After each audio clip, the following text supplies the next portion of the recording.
On January 8, 2011 in Tucson, Arizona, an assassination attempt was made on US Congressmember Gabrielle Giffords during her meeting with voters.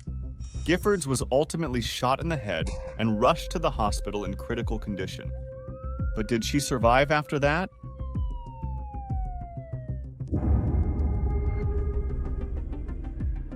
Most people know about gunshot wounds primarily from movies and TV shows, and they often depict an inevitable fatal outcome after them.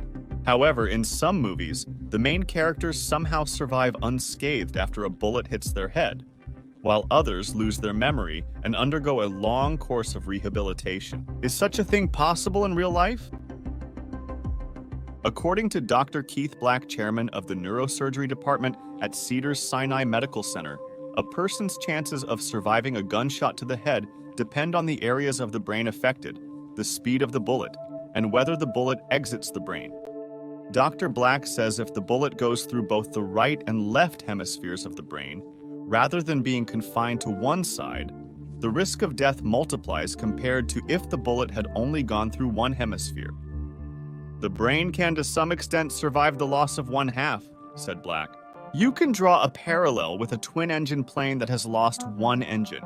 A person whose brain has been shot on only one side of the hemisphere has a better chance of survival than a person who has suffered injuries on both sides. According to Black, a positive factor can also be if the bullet does not hit what are called critical brain structures, such as the brainstem and thalamus. These structures are crucial for creating and physiological functions, such as controlling breathing and heartbeat. A person also has a better chance of survival if the bullet does not damage the main blood vessels that deliver oxygen where it is needed.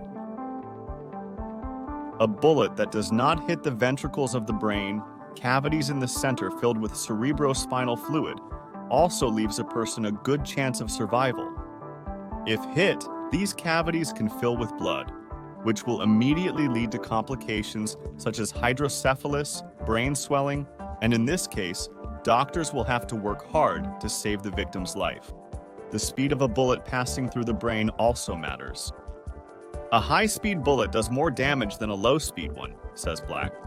High-speed bullets, fired, for example, from such a weapon as an AK-47, cause more peripheral damage to brain areas along their path than bullets with slower motion, for example, fired from a pistol. If a bullet stays in the brain, it does more damage than one that goes through, said Black. Moreover, the victim has a better chance of survival if they keep breathing and if their blood pressure remains high enough. Both functions are necessary to maintain adequate oxygen supply to the brain. According to Black, their Level 1 Trauma Center, which is the highest and most prepared department for such trauma, often manages to help preserve and sometimes fully restore these functions.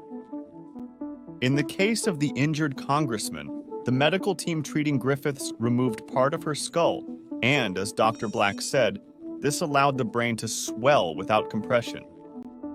Inside the skull, the brain is like jelly in a jar, My Health News Daily quotes Black.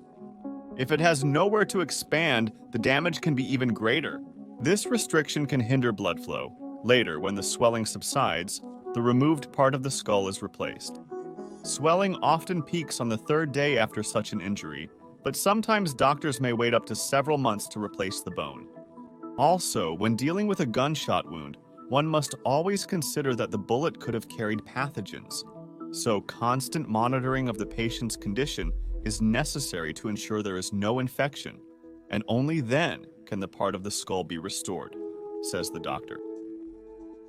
Anyone who has trained as a sniper, undergone special forces training, or worked in law enforcement knows that to quickly neutralize a bad guy, you need to shoot in the so-called T-zone. A shot from any caliber to the T-zone of the face will disable a person permanently. Not only snipers are trained to shoot in the T-shaped section, but also operatives and street police officers using assault rifles and pistols.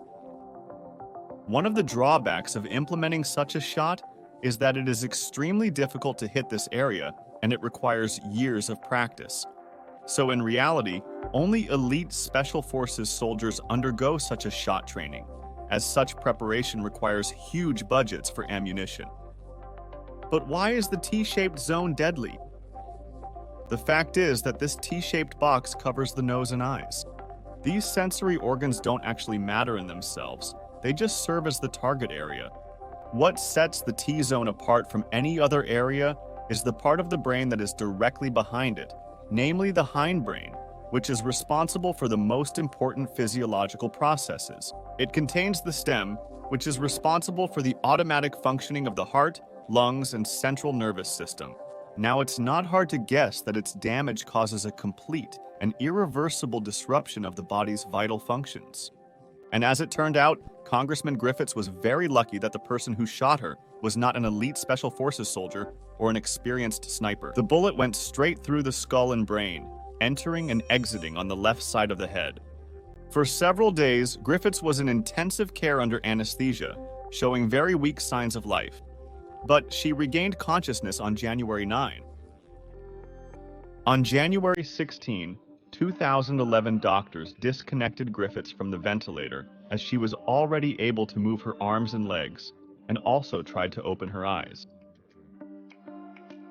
On January 21, the Congresswoman was flown to the Memorial Hermann Rehabilitation Center, which specializes in brain injuries.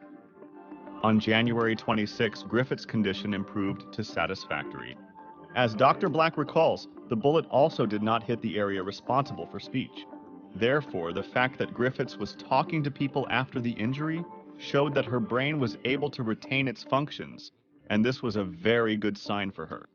And on August 1, Giffords attended a Congress session and also participated in the voting. In general, friends, not always Hollywood movies lie about people surviving after being shot in the head. Unless, of course, the shooter is a professional sniper or James Bond. And that's all. Don't forget to subscribe to the channel, and take care of yourself.